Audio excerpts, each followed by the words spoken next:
क्या आपने कभी ऐसा महसूस किया है कि कोई व्यक्ति आपको बिना किसी कारण के दोषी महसूस करा रहा है? क्या कभी ऐसा हुआ है कि आप किसी के प्रभाव में आकर कोई निर्णय ले लेते हैं, लेकिन बाद में समझ में आता है कि वह निर्णय आपके लिए सही नहीं था? अगर हां, तो यह संभव है कि आप किसी के मनोवैज्ञानिक प्रभाव या मैनिपुलेशन, छल प्रभाव के शिकार हुए हों। दुनिया में कई लोग हैं जो दूसरों को नियंत्रित करने के लिए चालाकी भरे तरीकों का उपयोग करते हैं। वे आपकी भावनाओं के साथ खेलते हैं, आपको गुमराह करते हैं और इस तरह अपने स्वार्थ की पूर्ति करते हैं। इसे ही डार्क साइकोलॉजी कहा जाता है। यह एक ऐसी मनोवैज्ञानिक शक्ति है जिसका उपयोग कुछ लोग दूसरों को अपने जाल में फंसाने, उन पर नियंत्रण रखने और उनकी सोच को प्रभावित करने के लिए करते हैं। लेकिन चिंता की कोई बात नहीं। अगर आप इसे समझ जाएं, तो आप खुद को और अपने प्रियजनों को इसके प्रभाव से बचा सकते हैं। यह किताब आपको वही शक्ति देने के लिए लिखी गई है, आपको जागरूक करने, सशक्त बनाने और बदलने के लिए। डार्क साइकोलॉजी को जानना इसलिए जरूरी है क्योंकि यह हमारे जीवन के हर क्षेत्र में मौजूद है, चाहे वह हमारा व्यक्तिगत जीवन हो, रिश्ते हो, कार्यस्थल हो या समाज। हर जगह लोग हमें प्रभावित करने की कोशिश करते हैं। कुछ लोग हमें सही दिशा दिखाते हैं, जबकि कुछ लोग अपने स्वार्थ के लिए हमारे दिमाग को मोड़ने की कोशिश करते हैं। यह बेहद महत्वपूर्ण है कि हम यह पहचानना सीखें कि कौन हमें सही सलाह दे रहा है और कौन हमें धोखा देने की कोशिश कर रहा है। अगर हम डार्क साइकोलॉजी को पहचानना और उसका सामना करना सीख लें, तो हम मानसिक रूप से मजबूत बन सकते हैं और किसी के बहकावे में आए बिना अपने जीवन को बेहतर बना सकते हैं। प्रभाव और मैनिपुलेशन के बीच एक महीन रेखा होती है।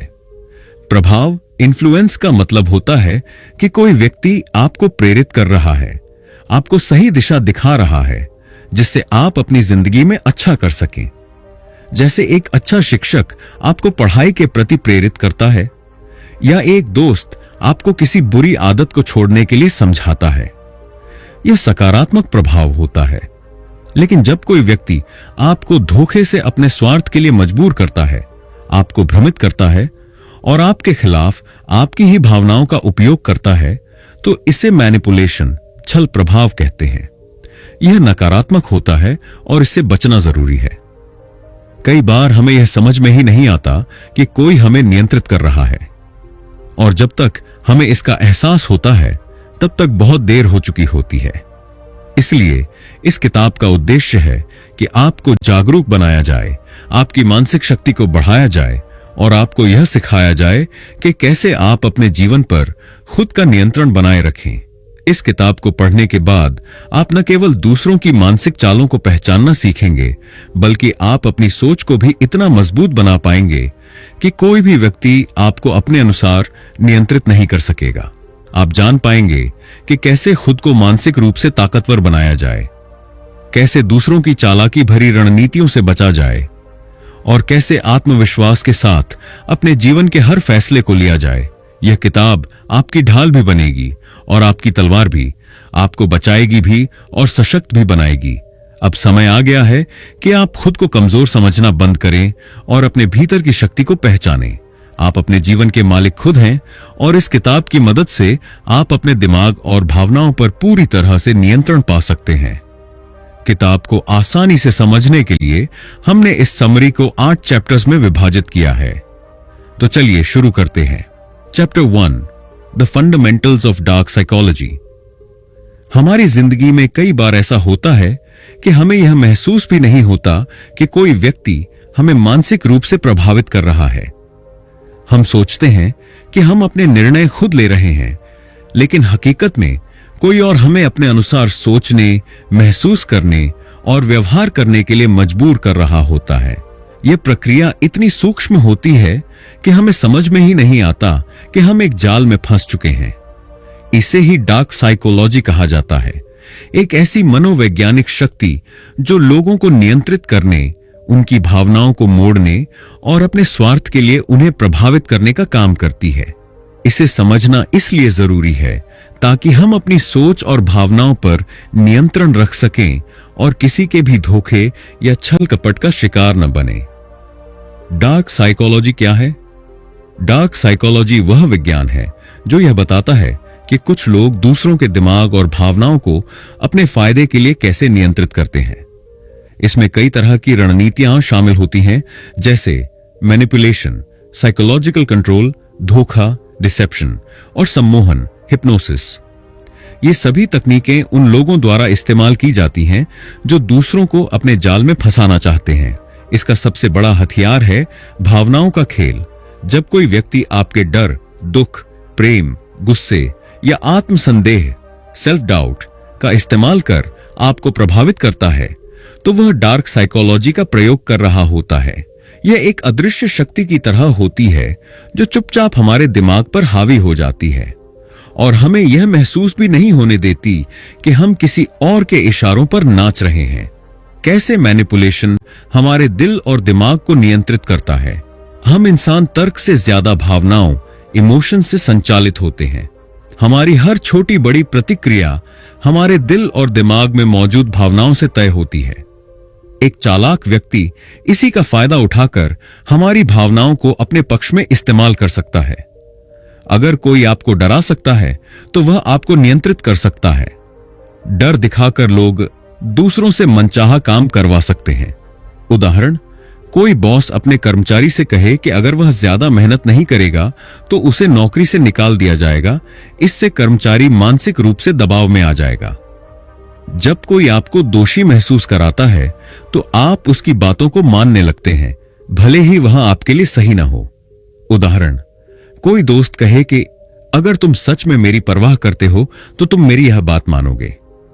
कई बार लोग हमारी दयालुता और प्रेम का फायदा उठाते हैं। उदाहरण, एक व्यक्ति झूठ बोलकर आपके प्यार को इस्तेमाल करके अपना काम निकलवा सकता है। हमारे रोजमर्रा के जीवन में मैनिपुलेशन कैसे होता है? कई बार हमारे करीबी लोग ही हमें बिना हमारी जानकारी के नियंत्रित करने लगते हैं। वे हमें भावनात्मक रूप से ब्लैकमेल करते हैं, हमारी कमजोरियों का फायदा उठाते हैं और हमें यह महसूस कराते हैं कि हम उनके बिना कुछ नहीं कर सकते। एक टॉक्सिक रिश्ता ऐसा ही होता है, जहां एक व्यक्ति हमेशा दूसरे को दोषी महसूस कराता रहता है ताकि वह उसके नियंत्रण में रहे। ऑफिस में कई बार लोग दूसरों को अपने फायदे के लिए इस्तेमाल करते हैं। कुछ बॉस अपने कर्मचारियों को मानसिक रूप से कमजोर बना देते हैं ताकि वे बिना सवाल किए काम करते रहें। कुछ सहकर्मी भी दूसरों को गिराने के लिए चालाकी से उनकी छवि खराब करते हैं। हमारा समाज भी कभी कभी हमें प्रभावित करने की कोशिश करता है। विज्ञापन, राजनीति और सोशल मीडिया सभी हमारे विचारों को मोड़ने का काम करते हैं। उदाहरण के लिए, कई कंपनियां हमें यह विश्वास दिला देती हैं कि अगर हम उनका महंगा प्रोडक्ट नहीं खरीदेंगे तो हम दूसरों से पीछे रह जाएंगे। इसी तरह कुछ राजनेता अपने लाभ के लिए जनता की भावनाओं से खेलते हैं। तो अब आगे क्या? डार्क साइकोलॉजी को समझकर हम खुद को मानसिक रूप से सशक्त बना सकते हैं। इस अध्याय में हमने जाना कि कैसे मैनिपुलेशन हमारे रोजमर्रा के जीवन में छिपा होता है। अब सवाल यह है कि हम इससे बचें कैसे? अगले अध्याय में हम सीखेंगे कि कैसे हम इन तकनीकों को पहचानें और खुद को मानसिक रूप से मजबूत बनाकर इनसे बचाव करें। याद रखें, आपका दिमाग आपकी सबसे बड़ी ताकत है। इसे किसी और के नियंत्रण में मत जाने दें। Chapter 2, recognising psychological manipulation. क्या कभी ऐसा हुआ है कि आपको यह विश्वास दिलाया गया हो कि आप ही गलत हैं, भले ही हकीकत कुछ और हो? क्या आपने कभी किसी को यह कहते सुना है कि तुम तो हमेशा चीजें बढ़ा चढ़ाकर बोलते हो, या ये सब तुम्हारे दिमाग का वहम है?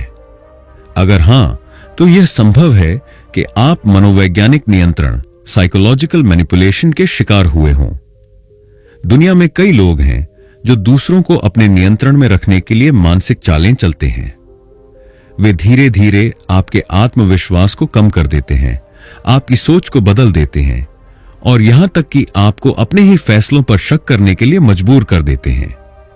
यह अध्याय आपको उन खतरनाक मानसिक रणनीतियों को पहचानने में मदद करेगा जो लोग दूसरों को प्रभावित करने के लिए इस्तेमाल करते हैं। अगर आप इनको समय रहते पहचान लें तो आप अपने मानसिक स्वास्थ्य को बचा सकते हैं और एक स्वतंत्र और आत्मनिर्भर व्यक्ति बन सकते हैं। आम मैनिपुलेशन तकनीकें। कैसे लोग आपके दिमाग से खेलते हैं। एक गैसलाइटिंग। गैसलाइटिंग एक बहुत ही खतरनाक मानसिक चाल है जिसमें कोई व्यक्ति आपको यह विश्वास दिलाने की कोशिश करता है कि आपकी भावनाएं, यादें और यहां तक कि आपकी हकीकत भी गलत है। इसका मकसद होता है कि आप खुद पर शक करने लगें और पूरी तरह से उस व्यक्ति पर निर्भर हो जाएं। उदाहरण, आपने अपने पार्टनर से कहा कि वह कल रात देर से घर आया था, लेकिन वह आपको जवाब देता है, तुम्हें याद ही नहीं रहता, मैं तो हमेशा समय पर आता हूं, तुम्हारा दिमाग ही ठीक से काम नहीं करता। धीरे धीरे आप अपनी ही यादों पर भरोसा करना बंद कर देंगे और वही मानने लगेंगे जो दूसरा व्यक्ति आपको समझाना चाहता है। कैसे बचें? अपनी भावनाओं और यादों पर भरोसा करें। अगर किसी की बातें आपको भ्रमित कर रही हैं, तो अपने करीबी दोस्तों से सलाह लें। अगर कोई बार बार आपकी सोच को गलत ठहराने की कोशिश कर रहा है, तो सतर्क हो जाए। 2. Guilt tripping. यह तकनीक तब इस्तेमाल की जाती है जब कोई व्यक्ति आपको दोषी महसूस करवाकर अपने फायदे के लिए आपसे कोई काम करवाना चाहता है। उदाहरण, अगर तुम मुझसे प्यार करते तो तुम मेरी ये बात मान लेते, मैंने तुम्हारे लिए इतना कुछ किया और तुम मुझे यही लौटा रहे हो। यह तकनीक अक्सर रिश्तों में, माता पिता और बच्चों के बीच और कार्यस्थलों पर देखी जाती है। कैसे बचें? यह समझें कि आप किसी और की भावनाओं के लिए जिम्मेदार नहीं हैं। अगर कोई आपको दोषी महसूस करवा रहा है तो पीछे हटें और तटस्थ होकर स्थिति को देखें। अपनी भावनाओं को स्पष्ट रूप से व्यक्त करें और ना कहने की आदत डालें। 3. Silent treatment. इस तकनीक में कोई व्यक्ति बिना कुछ कहे ही आपको नियंत्रित करता है। जब आप कोई बात कहें तो वह आपकी अनदेखी करेगा, जवाब नहीं देगा या दूर चला जाएगा। यह आपको असहज कर देगा और आप इस सोच में पड़ जाएंगे कि क्या मैंने कुछ गलत कर दिया। उदाहरण, आप अपने दोस्त को कोई बात कह रहे हैं और अचानक वह आपसे बात करना बंद कर देता है। आप बार बार उससे बात करने की कोशिश करते हैं, लेकिन वह आपको जवाब नहीं देता। इस बीच आप मानसिक रूप से परेशान हो जाते हैं और अंत में उससे माफी मांगने लगते हैं, भले ही गलती आपकी न हो। कैसे बचें? समझें कि अगर कोई आपसे इस तरह बर्ताव कर रहा है तो वह आपको नियंत्रित करने की कोशिश कर रहा है। अगर किसी को कोई समस्या है तो वह खुलकर बात करेगा, न कि आपको मानसिक रूप से सजा देगा। धैर्य बनाए रखें और खुद को दोषी महसूस न होने दें। किसी को प्रभावित करना और किसी को नियंत्रित करना, ये 2 अलग अलग चीजें हैं। सकारात्मक प्रभाव, पॉजिटिव इन्फ्लुएंस। जब कोई व्यक्ति आपको अच्छा करने के लिए प्रेरित करता है, मानसिक नियंत्रण, माइंड कंट्रोल। जब कोई व्यक्ति आपको मजबूर कर देता है कि आप उसकी इच्छा के अनुसार ही सोचें और करें। मैनिपुलेटर्स यह कैसे करते हैं? वे आपकी भावनाओं का इस्तेमाल करके आपको भ्रमित कर देते हैं। वे एक ही बात को बार बार कहकर आपको यकीन दिलाते हैं कि आप गलत हैं। वे आपको डराने की कोशिश करते हैं कि अगर आप उनकी बात नहीं मानेंगे तो कुछ बुरा हो सकता है। वे सच को इस तरह तोड़ मरोड़ कर पेश करते हैं कि आप उनकी बात को सही मान लें। मैनिपुलेटर्स अपने शिकार कैसे चुनते हैं? सभी लोग मानसिक रूप से प्रभावित नहीं होते। मैनिपुलेटर्स केवल उन्हीं लोगों को चुनते हैं जो भावनात्मक रूप से संवेदनशील होते हैं। जो लोग खुद पर विश्वास नहीं रखते, वे मैनिपुलेटर्स का आसान शिकार बन जाते हैं। वे दूसरों की बातों पर जल्दी विश्वास कर लेते हैं और खुद पर संदेह करने लगते हैं। जो लोग दूसरों की मदद करने के लिए हमेशा तैयार रहते हैं, उन्हें आसानी से गिल्ट ट्रिपिंग और भावनात्मक ब्लैकमेल में फंसाया जा सकता है। जो लोग भावनात्मक सहारे की तलाश में होते हैं, वे आसानी से किसी के झूठे प्यार या देखभाल के जाल में फंस सकते हैं। अब आगे क्या?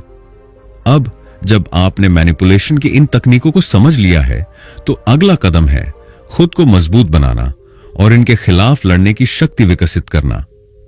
अगले अध्याय में हम सीखेंगे कि कैसे इन मानसिक खेलों से बचा जाए, खुद को मानसिक रूप से सशक्त किया जाए और अपने आत्मविश्वास को बढ़ाया जाए। याद रखें, आपका मन आपकी सबसे बड़ी ताकत है, इसे किसी और के नियंत्रण में मत जाने दें। Chapter 3 the dark triad, traits of manipulative personalities. क्या आपने कभी ऐसे लोगों को देखा है जो सिर्फ अपने बारे में सोचते हैं, दूसरों की भावनाओं की परवाह नहीं करते और हर हाल में अपने फायदे के लिए काम करते हैं? क्या आपने कभी किसी को इतना चालाक और धोखेबाज पाया है कि वे अपनी बातों और हरकतों से दूसरों को अपने जाल में फंसाकर अपना उल्लू सीधा कर लेते हैं?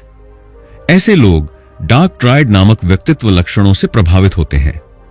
डार्क ट्रायड 3 प्रमुख नकारात्मक व्यक्तित्व लक्षणों का समूह है। 1 नार्सिसिज्म, 2 मैकियावेलियनिज्म, 3 साइकोपैथी। यह तीनों ही लक्षण अलग अलग होते हैं, लेकिन इनका एक सामान्य लक्ष्य होता है दूसरों पर नियंत्रण पाना और उनका इस्तेमाल अपने स्वार्थ के लिए करना। अगर आप इन लक्षणों को पहचानना सीख जाएं, तो आप आसानी से समझ सकते हैं कि कौन आपको मानसिक रूप से प्रभावित करने की कोशिश कर रहा है। 1 नार्सिसिज्म। नार्सिसिस्ट लोग खुद को सबसे ऊपर मानते हैं। वे अपनी बुद्धि, खूबसूरती, योग्यता और सफलता को दूसरों से बेहतर समझते हैं और यह मानते हैं कि वे किसी भी चीज के हकदार हैं।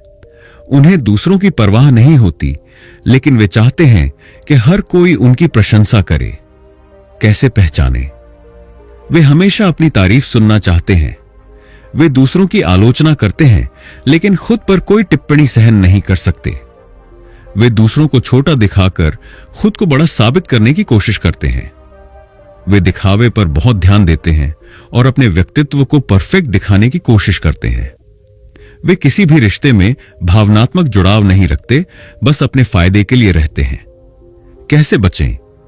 नार्सिसिस्ट लोग दूसरों की भावनाओं का उपयोग केवल अपना आत्मसम्मान बढ़ाने के लिए करते हैं, इसीलिए उनसे दूर रहें। अगर कोई लगातार आपको नीचा दिखाने की कोशिश कर रहा है या हर बात में अपनी तारीफ कर रहा है, तो समझ जाए कि यह नार्सिसिज्म हो सकता है। अपनी आत्मनिर्भरता बढ़ाएं और उनकी बातों पर ध्यान न दें। दूसरा, मैकियावेलियनिज्म। मैकियावेलियन व्यक्ति चालाक और धूर्त होते हैं। वे झूठ, चालबाजी और धोखे के जरिए दूसरों को नियंत्रित करते हैं। उनके लिए उद्देश्य किसी भी तरीके से पूरा होना चाहिए, चाहे वह तरीका नैतिक हो या अनैतिक। वे भावनाओं का इस्तेमाल करके लोगों को धोखा देने में माहिर होते हैं। कैसे पहचानें? वे दूसरों का इस्तेमाल केवल अपने स्वार्थ के लिए करते हैं। वे चालाकी से बातें घुमा सकते हैं और झूठ को सच की तरह पेश कर सकते हैं। वे बहुत अच्छे अभिनेता होते हैं और दिखावा करना जानते हैं। हमेशा दूसरों को अपने फायदे के लिए इस्तेमाल करते हैं और जब उनका काम खत्म हो जाता है तो वे उन्हें छोड़ देते हैं। वे दूसरों को अपने पक्ष में करने के लिए चालाक रणनीतियों का उपयोग करते हैं। कैसे बचें? ऐसे लोगों की मीठी बातों में ना आए। वे जो कहते हैं उससे ज्यादा उनके कार्यों को देखें। अगर कोई व्यक्ति हर समय सिर्फ अपना फायदा देख रहा है और दूसरों को धोखा दे रहा है, तो सतर्क हो जाए। अपने फैसलों में तर्क संगत रहें और किसी की बातों में बहकर कोई बड़ा निर्णय न लें। 3 साइकोपैथी। साइकोपैथ लोग भावनाहीन होते हैं। वे दूसरों की तकलीफ को समझने की बजाय उन्हें नुकसान पहुंचाने में आनंद महसूस करते हैं। वे अपराध करने में संकोच नहीं करते, क्योंकि उनके भीतर किसी भी तरह की सहानुभूति या अपराध बोध नहीं होता। कैसे पहचानें? उन्हें किसी की भावनाओं की परवाह नहीं होती। वे निर्दयी और हिंसक हो सकते हैं। वे झूठ बोलने और धोखा देने में कोई अपराध बोध महसूस नहीं करते। वे बहुत ही आकर्षक और करिश्माई लग सकते हैं, लेकिन उनका मकसद हमेशा किसी का शोषण करना होता है। वे दूसरों को दर्द देने में आनंद महसूस कर सकते हैं। कैसे बचें? साइकोपैथ से निपटना सबसे मुश्किल होता है, क्योंकि उन्हें किसी भी चीज की परवाह नहीं होती। अगर कोई व्यक्ति लगातार आपको चोट पहुंचा रहा है, आपको धोखा दे रहा है और आपको भावनात्मक रूप से तोड़ने की कोशिश कर रहा है, तो उससे दूरी बना लें। अगर आपको लगे कि कोई व्यक्ति मानसिक रूप से खतरनाक है, तो खुद को बचाने के लिए आवश्यक कदम उठाएं। कैसे पहचानें कि आप डार्क ट्रायड के किसी व्यक्ति के संपर्क में हैं? अगर किसी व्यक्ति में ये तीनों लक्षण दिखते हैं, अहंकार, धोखा देने की कला और सहानुभूति की कमी, तो यह समझ लें कि वह डार्क ट्राइड पर्सनालिटी का शिकार हो सकता है? क्या वह व्यक्ति हमेशा अपने फायदे के लिए दूसरों को इस्तेमाल करता है? क्या वह भावनात्मक रूप से ठंडा और निर्दयी है? क्या वह दूसरों को नियंत्रित करने और मनोवैज्ञानिक खेल खेलने में माहिर है? अगर इन सवालों का जवाब हां है, तो आपको उससे सावधान रहना चाहिए। अब आगे क्या? अब जब आपने डार्क ट्राइड के बारे में जान लिया है, तो अगला कदम है कि आप खुद को इन लोगों से बचाने और अपने मानसिक स्वास्थ्य को मजबूत करने के लिए रणनीतियां सीखें। अगले अध्याय में हम जानेंगे कि कैसे हम इन मैनिपुलेटिव लोगों से खुद को सुरक्षित रख सकते हैं और अपने आत्मविश्वास को मजबूत बना सकते हैं। याद रखें, जो लोग अंधकार में रहकर दूसरों को गिराने की कोशिश करते हैं, वे खुद कभी ऊंचाई तक नहीं पहुंच सकते। Chapter 4, the power of influence versus manipulation. क्या आपने कभी सोचा है कि कुछ लोग इतनी आसानी से दूसरों को अपनी बात मानने के लिए मना लेते हैं, जबकि कुछ लोग लाख कोशिशों के बावजूद किसी को प्रभावित नहीं कर पाते? कुछ लोग अपने शब्दों और कार्यों से दूसरों को प्रेरित करते हैं, जबकि कुछ लोग दूसरों को धोखे से नियंत्रित करने की कोशिश करते हैं। यही अंतर है प्रभाव, इन्फ्लुएंस और मैनिपुलेशन का। अगर हम इसे समझ लें, तो हम यह भी सीख सकते हैं कि कैसे हम दूसरों को सकारात्मक रूप से प्रभावित कर सकते हैं और कैसे हम खुद को किसी के भी मानसिक नियंत्रण से बचा सकते हैं। इस अध्याय में हम यही जानेंगे कि अच्छे और बुरे प्रभाव के बीच का अंतर क्या है, कैसे सही तरीके से प्रभाव डाला जाए और कैसे खुद को मानसिक रूप से इतना मजबूत बनाया जाए कि कोई भी हमें नियंत्रित न कर सके। प्रभाव, इन्फ्लुएंस का मतलब है कि आप अपनी बातों और कार्यों से दूसरों को प्रेरित कर रहे हैं। इसका मकसद होता है कि लोग खुद सही फैसला लें और खुद की भलाई के लिए आगे बढ़ें। मैनिपुलेशन का मतलब है कि आप किसी को बिना उसकी मर्जी के चालाकी से नियंत्रित कर रहे हैं। इसमें किसी को गिल्ट महसूस कराना, धोखा देना या भावनात्मक ब्लैकमेल करना शामिल होता है। उदाहरण, एक अच्छा लीडर अपने कर्मचारियों को कड़ी मेहनत के लिए प्रेरित करता है ताकि वे सफल हों। वहीं एक मैनिपुलेटिव बॉस अपने कर्मचारियों को यह महसूस कराता है कि वे निकम्मे हैं और बिना उसकी मदद के कुछ नहीं कर सकते। इसीलिए हमें यह समझना होगा कि कौन हमें सही दिशा में प्रभावित कर रहा है और कौन हमें मानसिक रूप से नियंत्रित कर रहा है। अगर आप सही मायने में एक प्रभावशाली व्यक्ति, इन्फ्लुएंशियल पर्सन बनना चाहते हैं, तो आपको अपनी बातों और कार्यों से लोगों को प्रेरित करना होगा, न कि उन्हें मजबूर करना होगा। ए, नेतृत्व में सकारात्मक प्रभाव, इन्फ्लुएंस इन लीडरशिप। लोग तभी आपकी बात मानेंगे जब वे आप पर भरोसा करेंगे। एक अच्छा लीडर अपने साथियों को बेहतर करने के लिए प्रेरित करता है, न कि उन्हें धमकाता है। सच्चा प्रभाव वही होता है जो दूसरों को भी सफल बनाए। उदाहरण, एक अच्छा शिक्षक अपने छात्रों को मेहनत करने के लिए प्रेरित करता है, उन्हें आत्मनिर्भर बनाता है और उनकी हर सफलता में उनका साथ देता है। वहीं एक मैनिपुलेटिव शिक्षक छात्रों को यह महसूस कराता है कि वे कभी सफल नहीं हो सकते जब तक वे उसकी मदद न लें। बी, रिश्तों में सकारात्मक प्रभाव, इन्फ्लुएंस इन रिलेशनशिप्स। कोई भी रिश्ता तभी मजबूत होता है जब उसमें प्यार और सम्मान हो। किसी को बदलने की कोशिश न करें, बल्कि उन्हें प्रेरित करें कि वे खुद बेहतर बने। अगर कोई बार बार आपको नीचा दिखाने की कोशिश कर रहा है, तो समझ लें कि वह आपको मैनिपुलेट कर रहा है। उदाहरण, एक अच्छा दोस्त आपको सही राह दिखाएगा और आपको सपोर्ट करेगा। लेकिन अगर कोई दोस्त सिर्फ अपने फायदे के लिए आपको गिल्ट महसूस करवा रहा है, तो वह आपको मैनिपुलेट कर रहा है। अगर आप नहीं चाहते कि कोई आपको मैनिपुलेट करे, तो आपको अपने दिमाग को मजबूत बनाना होगा। इसके लिए कुछ आसान रणनीतियां हैं। ए, आत्मविश्वास बढ़ाए, बिल्ड सेल्फ कॉन्फिडेंस। खुद पर विश्वास करें। अगर कोई बार बार आपको नीचा दिखाने की कोशिश कर रहा है, तो उसकी बातों को गंभीरता से न लें। हर दिन खुद से कहें, मैं अपने जीवन का मालिक हूं, कोई और नहीं। बी, भावनात्मक नियंत्रण विकसित करें, डेवलप इमोशनल कंट्रोल। गुस्से में या दुख में कोई बड़ा निर्णय न लें। अगर कोई आपको गिल्ट महसूस करवा रहा है तो सोचें कि क्या वह सच में सही कह रहा है या आपको बस मैनिपुलेट कर रहा है। अपनी भावनाओं को समझें और खुद को शांत रखना सीखें। सी, ना कहना सीखें। लर्न टू से नो। अगर कोई आपको मैनिपुलेट करने की कोशिश कर रहा है तो बिना किसी संकोच के ना को कहें। हर किसी को खुश करने की जरूरत नहीं है। अपने मूल्यों पर डटे रहें और गलत चीजों से बचें। उदाहरण, अगर कोई आपको किसी गलत काम के लिए मजबूर कर रहा है तो मुझे माफ करना, लेकिन मैं यह नहीं कर सकता कहकर मैनिपुलेशन से बचें। अब आगे क्या?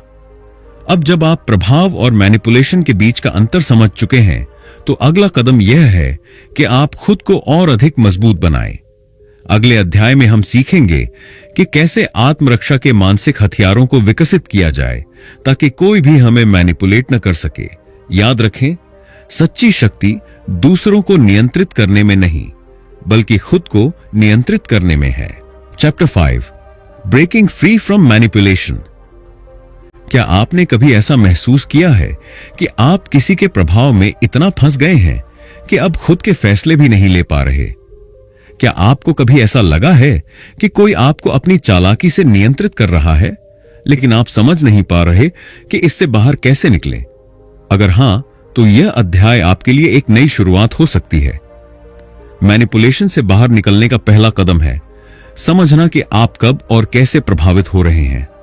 इसके बाद आपको अपने आत्मविश्वास को दोबारा पाना होगा, अपनी भावनाओं पर नियंत्रण रखना सीखना होगा और अपनी सीमाएं, बाउंड्रीज तय करनी होंगी। यह अध्याय आपको मजबूत मानसिकता विकसित करने और किसी के भी नियंत्रण से मुक्त होने के लिए प्रेरित करेगा। कैसे पहचानें कि आपको मैनिपुलेट किया जा रहा है? क्या आपको बार बार गिल्ट ट्रिपिंग, दोषी महसूस करवाना का शिकार बनाया जाता है? क्या कोई व्यक्ति गैसलाइटिंग, आपकी यादों और भावनाओं को झूठा साबित करना कर रहा है? क्या आप किसी के साथ रहकर हमेशा संशय में रहते हैं और खुद पर भरोसा नहीं कर पाते? क्या कोई आपको साइलेंट ट्रीटमेंट, बातचीत बंद करके मानसिक दबाव डालना दे रहा है? क्या कोई आपको बार बार यह महसूस करवा रहा है कि आप उनके बिना कुछ नहीं कर सकते? अगर इनमें से कोई भी चीज आपको महसूस होती है तो इसका मतलब है कि कोई आपको नियंत्रित करने की कोशिश कर रहा है। अब समय आ गया है कि आप इस जाल से बाहर निकलें और अपनी आजादी वापस लें। अगर कोई आपको मैनिपुलेट कर रहा है तो इसका मतलब यह नहीं कि आप कमजोर हैं। आपके पास खुद को बचाने की शक्ति है, बस आपको इसे पहचानना होगा। नीचे दिए गए कदम आपको दोबारा मजबूत बनाएंगे। ए, सच को स्वीकार करें, एक्सेप्ट द रियलिटी। समझें कि कोई आपको मानसिक रूप से नियंत्रित कर रहा है। यह न सोचें कि शायद मैं ही गलत हूं। खुद से कहें, अब बहुत हो गया, मुझे खुद को बचाना है। बी, आत्मविश्वास फिर से जगाए, रीबिल्ड योर कॉन्फिडेंस। जो लोग आपको नीचा दिखाते हैं उनसे दूरी बनाएं।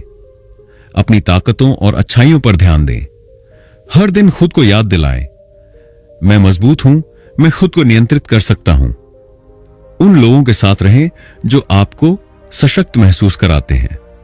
उदाहरण, अगर कोई लगातार आपको यह महसूस करवा रहा है कि तुम कुछ नहीं कर सकते, तो खुद को यह कहें, मैं सक्षम हूं, मैं अपना जीवन खुद चला सकता हूं।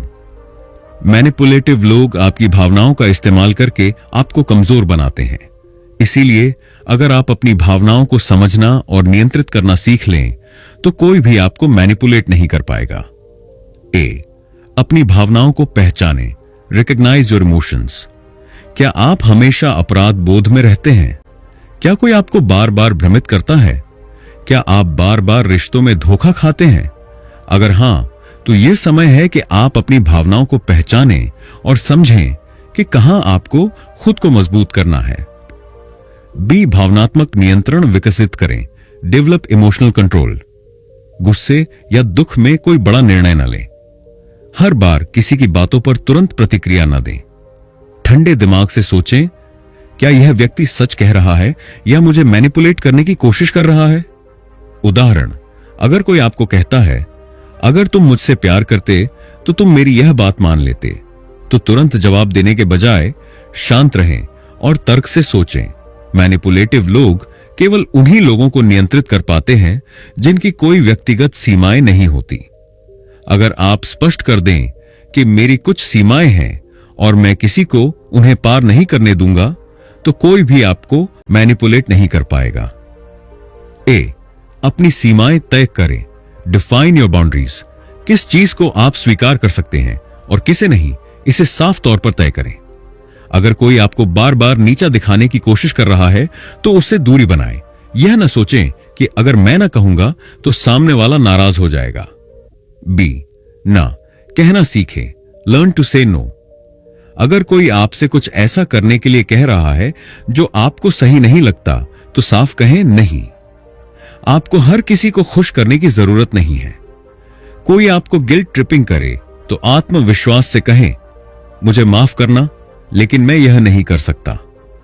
उदाहरण, अगर कोई सहकर्मी हमेशा आपसे बिना कारण मदद मांगता है और आपको लगता है कि वह आपको इस्तेमाल कर रहा है, तो आप कह सकते हैं, मैं अभी व्यस्त हूं, इसलिए मैं तुम्हारी मदद नहीं कर सकता। अब आगे क्या? अब जब आपने मैनिपुलेशन को पहचानना और उससे बचना सीख लिया है, तो अगला कदम यह है कि आप अपनी सोच को इतना मजबूत बनाएं कि कोई भी आपको दोबारा मैनिपुलेट न कर सके। अगले अध्याय में हम जानेंगे कि कैसे मानसिक शक्ति को विकसित किया जाए और अपनी जिंदगी को अपने अनुसार जिया जाए। याद रखें, आपका दिमाग आपकी सबसे बड़ी ताकत है। इसे किसी और के नियंत्रण में मत जाने दें। Chapter 6, strengthening your mind against psychological tactics. आपका मन ही आपकी सबसे बड़ी शक्ति है। अगर आपका दिमाग मजबूत है तो कोई भी व्यक्ति, चाहे वह कितना भी चालाक या मैनिपुलेटिव क्यों ना हो, आपको अपने जाल में नहीं फंसा सकता। लेकिन अगर आपका आत्मविश्वास कमजोर है और आप आसानी से दूसरों की बातों में आ जाते हैं, तो आप बार बार धोखे का शिकार हो सकते हैं। इस अध्याय में हम सीखेंगे कि कैसे अपने मन को इतना मजबूत बनाया जाए कि कोई भी हमें मानसिक रूप से नियंत्रित न कर सके। हम यह भी जानेंगे कि आत्मसम्मान, सेल्फ स्टीम, आत्म जागरूकता, सेल्फ अवेयरनेस और भावनात्मक नियंत्रण, इमोशनल कंट्रोल, कैसे हमें मैनिपुलेशन से बचाते हैं। मेंटल रेजिलियंस यानी मानसिक लचीलापन वह शक्ति है जो हमें हर परिस्थिति में मजबूत बनाए रखती है। यह हमें यह सिखाती है कि कोई भी हमें आसानी से प्रभावित न कर सके और हम अपने फैसलों पर दृढ़ रहें। ए, अपनी सोच को नियंत्रित करें। Control your thought process. जब कोई आपको मैनिपुलेट करने की कोशिश करे तो भावनाओं के बजाय तर्क से सोचें। खुद से सवाल पूछें, क्या यह व्यक्ति सच कह रहा है? क्या यह मेरी भलाई चाहता है या मुझे नियंत्रित करना चाहता है? अगर मैं इससे इनकार कर दूं तो क्या मेरी जिंदगी पर कोई बुरा असर पड़ेगा? उदाहरण, अगर कोई आपको गिल्ट ट्रिपिंग करने की कोशिश कर रहा है, तो बजाय भावनात्मक रूप से प्रतिक्रिया देने के, तर्क से सोचें और अपनी स्थिति का विश्लेषण करें। बी, हर परिस्थिति में शांत रहना सीखें। Develop emotional stability. गुस्से या भावनात्मक कमजोरी में कोई बड़ा निर्णय न लें। जब कोई आपको प्रभावित करने की कोशिश करे तो तुरंत प्रतिक्रिया न दें। गहरी सांस लें, खुद को समय दें और फिर सोचें कि आपको क्या करना चाहिए। उदाहरण, अगर कोई आपको अचानक गुस्सा दिलाने की कोशिश कर रहा है तो तुरंत प्रतिक्रिया न दें। गहरी सांस लें, ठंडे दिमाग से सोचें और फिर निर्णय लें। आत्मसम्मान यानी खुद की कद्र करना और यह विश्वास रखना कि आप किसी से कम नहीं हैं। जो लोग खुद पर भरोसा नहीं करते वे आसानी से मैनिपुलेट हो जाते हैं। ए, आत्मसम्मान कैसे बढ़ाएं? हर दिन खुद से कहें, मैं सक्षम हूं, मैं खुद के फैसले ले सकता हूं। अपनी सफलताओं को याद करें और खुद को याद दिलाएं कि आप कितने मजबूत हैं। खुद की आलोचना करना बंद करें। अगर आप गलती करते हैं तो उसे सीखने का अवसर समझें, न कि खुद को कमजोर महसूस करें। उदाहरण, अगर कोई आपको यह महसूस कराने की कोशिश करे कि तुम्हारे बिना मैं अधूरा हूं, तो आप अपने आत्मसम्मान के साथ जवाब दें, मैं अपने फैसले खुद ले सकता हूं और मुझे किसी पर निर्भर रहने की जरूरत नहीं है। अगर आप अपनी भावनाओं और दिमाग पर नियंत्रण रखना सीख लें तो कोई भी आपको मानसिक रूप से हावी नहीं कर सकता। ए, माइंडफुलनेस, वर्तमान में जीना सीखें। अपने दिमाग को वर्तमान में केंद्रित करें। चिंता और डर से बचें। अगर कोई आपको डराकर नियंत्रित करना चाहता है तो खुद को शांत रखें। हर दिन ध्यान, मेडिटेशन करें और अपने विचारों को व्यवस्थित करें। उदाहरण, अगर कोई आपको कहे कि तुम्हारी जिंदगी बर्बाद हो जाएगी अगर तुमने मेरी बात नहीं मानी, तो माइंडफुलनेस का उपयोग करें। शांत रहें, तर्क से सोचें और खुद को याद दिलाएं कि यह व्यक्ति आपको मैनिपुलेट करने की कोशिश कर रहा है। बी, आत्म जागरूकता, सेल्फ अवेयरनेस। अपनी भावनाओं को समझें। अपनी भावनाओं को पहचानें। क्या आप किसी के कारण बार बार गिल्ट महसूस कर रहे हैं? अपनी भावनाओं को बाहर निकालें। अगर कोई आपको परेशान कर रहा है तो अपने दोस्तों या परिवार से बात करें। अपने विचारों को रोज लिखें और समझें कि कौन आपको प्रभावित कर रहा है और क्यों। उदाहरण, अगर आपको बार बार किसी व्यक्ति के साथ रहकर दुख महसूस होता है तो आत्म जागरूक बने और समझें कि यह रिश्ता आपके लिए सही है या नहीं। सी, भावनात्मक नियंत्रण, इमोशनल कंट्रोल। अपने मन को शांत और मजबूत रखें। कोई भी परिस्थिति हो, पहले ठंडे दिमाग से सोचें। अगर कोई व्यक्ति आपको उकसाने की कोशिश कर रहा है तो प्रतिक्रिया देने से पहले 10 सेकंड रुकें। जब कोई आपको मानसिक रूप से कमजोर करने की कोशिश करे तो खुद को याद दिलाएं कि मुझे अपने दिमाग और भावनाओं पर नियंत्रण है, न कि किसी और को। उदाहरण, अगर कोई आपको कहे तुम कभी कुछ नहीं कर सकते, तो गुस्सा होने के बजाय शांति से जवाब दें, यह सिर्फ तुम्हारी राय है, लेकिन मैं खुद को अच्छी तरह जानता हूं। अब आगे क्या? अब जब आपने मानसिक शक्ति को मजबूत करने के तरीके सीख लिए हैं, तो अगला कदम यह है कि आप इन्हें अपने जीवन में लागू करें। अगले अध्याय में हम सीखेंगे कि कैसे हम अपनी सकारात्मकता और आत्मनिर्भरता को बनाए रख सकते हैं और अपनी जिंदगी को अपने अनुसार जी सकते हैं। याद रखें, कोई भी आपको कमजोर महसूस नहीं करवा सकता जब तक आप खुद को कमजोर मानना न शुरू करें। Chapter 7, using psychology for personal growth. क्या आपने कभी सोचा है कि कुछ लोग जीवन में दूसरों से आगे क्यों निकल जाते हैं? वे आत्मविश्वास से भरे होते हैं, उनकी बातों में प्रभाव होता है और वे अपने डर को जीतकर बड़े फैसले लेते हैं। इसका कारण सिर्फ मेहनत नहीं, बल्कि सही मानसिकता और मनोविज्ञान का उपयोग है। अगर आप अपने जीवन में सकारात्मक प्रभाव डालना चाहते हैं, आत्मसंदेह को दूर करना चाहते हैं और मानसिक रूप से मजबूत बनना चाहते हैं, तो यह अध्याय आपके लिए है। यहां हम जानेंगे कि कैसे मनोविज्ञान के सही उपयोग से हम खुद को प्रेरित कर सकते हैं, दूसरों को सकारात्मक रूप से प्रभावित कर सकते हैं और हर परिस्थिति में एक मजबूत मानसिकता बनाए रख सकते हैं। अगर आप चाहते हैं कि लोग आपकी बातों को गंभीरता से लें, तो आपको प्रभावशाली बनना होगा। प्रभावशाली लोग अपने शब्दों और कार्यों से दूसरों को प्रेरित करते हैं। यह मैनिपुलेशन नहीं, बल्कि सकारात्मक प्रभाव, पॉजिटिव इन्फ्लुएंस है। ए, प्रभावशाली बनने के लिए 3 आसान नियम। सुनना सीखें। जब आप दूसरों की बात ध्यान से सुनते हैं तो वे आपकी अधिक इज्जत करते हैं। स्पष्ट और आत्मविश्वास से बोलें। जब आप खुद पर विश्वास करते हैं तो दूसरे भी आप पर विश्वास करते हैं। दूसरों को प्रेरित करें, नियंत्रित नहीं। दूसरों को जबरदस्ती बदलने की कोशिश न करें, बल्कि उन्हें प्रेरित करें कि वे खुद को सुधारें। उदाहरण, अगर आप एक शिक्षक, लीडर या माता पिता हैं, तो लोगों को डराने के बजाय उन्हें प्रेरित करें। तुम यह कर सकते हो जैसे वाक्य ज्यादा प्रभावशाली होते हैं, बजाय अगर तुम ऐसा नहीं करोगे तो तुम फेल हो जाओगे। क्या आप चाहते हैं कि लोग आपको लीडर के रूप में देखें? अगर हां, तो आपको लोगों को प्रेरित करना सीखना होगा। ए, प्रेरक लीडर बनने के 3 आसान तरीके। उदाहरण बने, लीड बाय एग्जाम्पल। अगर आप चाहते हैं कि लोग मेहनती बने तो पहले खुद मेहनत करें। भावनात्मक जुड़ाव बनाएं, कनेक्ट इमोशनली। लोग तभी प्रेरित होते हैं जब वे आपसे भावनात्मक रूप से जुड़ते हैं। लोगों को स्वतंत्रता दें, गिव पीपल फ्रीडम। अच्छे लीडर लोगों को अपनी खुद की सोच विकसित करने का मौका देते हैं। उदाहरण, अगर आप एक बिजनेस लीडर हैं तो अपने कर्मचारियों को आदेश देने के बजाय उन्हें समझाएं कि उनका काम क्यों महत्वपूर्ण है। इससे वे प्रेरित होकर बेहतर प्रदर्शन करेंगे। डर और आत्मसंदेह, सेल्फ डाउट, वे सबसे बड़े दुश्मन हैं जो हमें जीवन में आगे बढ़ने से रोकते हैं। लेकिन अगर आप इन्हें काबू कर लें तो आप किसी भी लक्ष्य को हासिल कर सकते हैं। ए, डर को हराने के लिए 3 शक्तिशाली कदम। डर को पहचानें, आइडेंटिफाई योर फियर। डर हमेशा हमारे दिमाग में ही रहता है। अगर आप पहचान लें कि आपको किस चीज से डर लगता है तो उसे हराना आसान हो जाता है। छोटे कदम लें, टेक स्मॉल स्टेप्स। किसी भी बड़े लक्ष्य को हासिल करने के लिए छोटे छोटे कदम लें। अपनी सफलता की कल्पना करें, विजुअलाइज सक्सेस।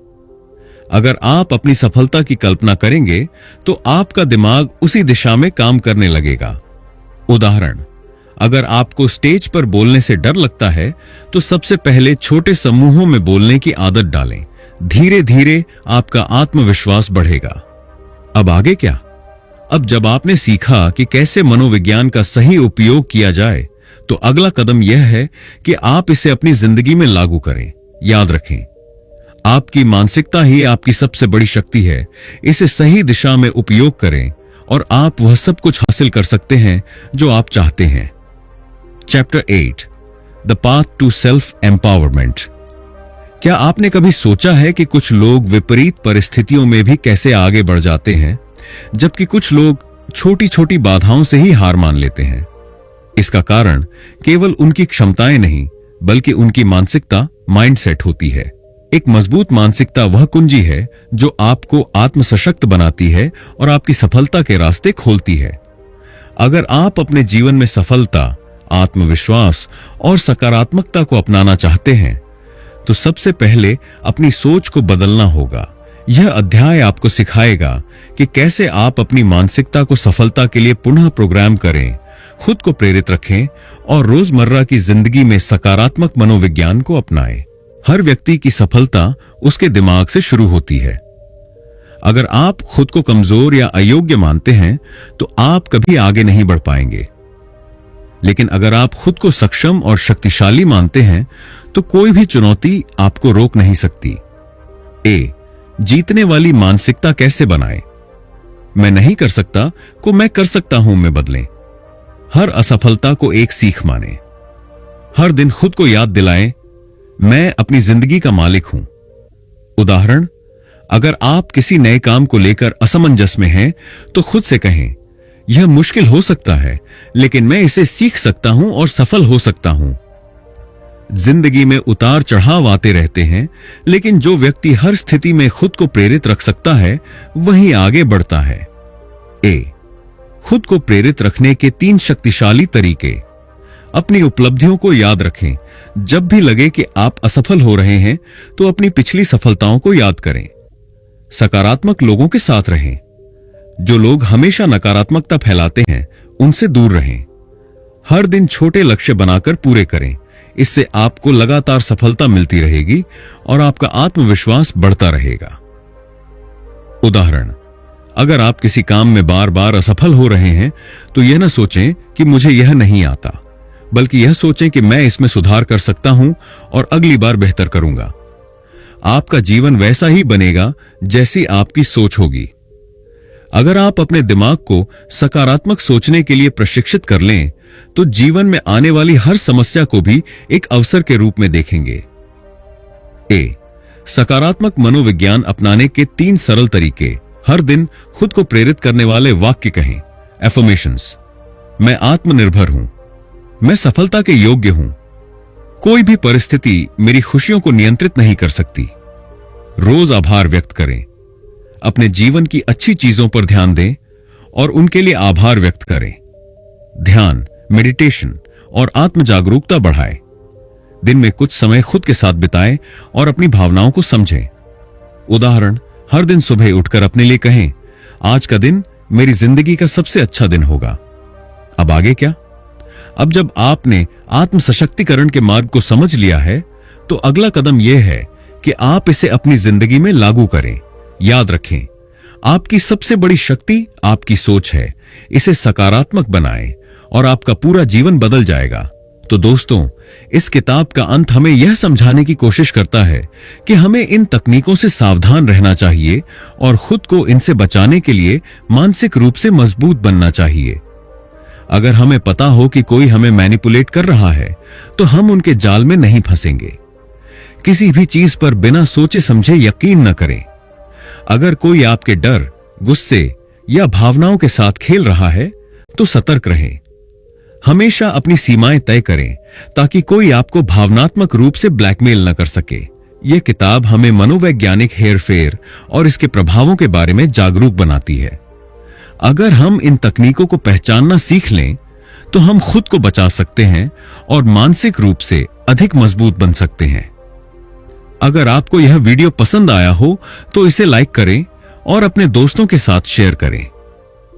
कमेंट में बताइए कि आपको यह किताब कैसी लगी और क्या आपको कभी मैनिपुलेशन का सामना करना पड़ा है। ऐसे ही और बुक, समरी और साइकोलॉजी से जुड़ी वीडियो के लिए चैनल को सब्सक्राइब करना ना भूलें। मिलते हैं अगली वीडियो में। तब तक के लिए सावधान रहें और जागरूक बनें।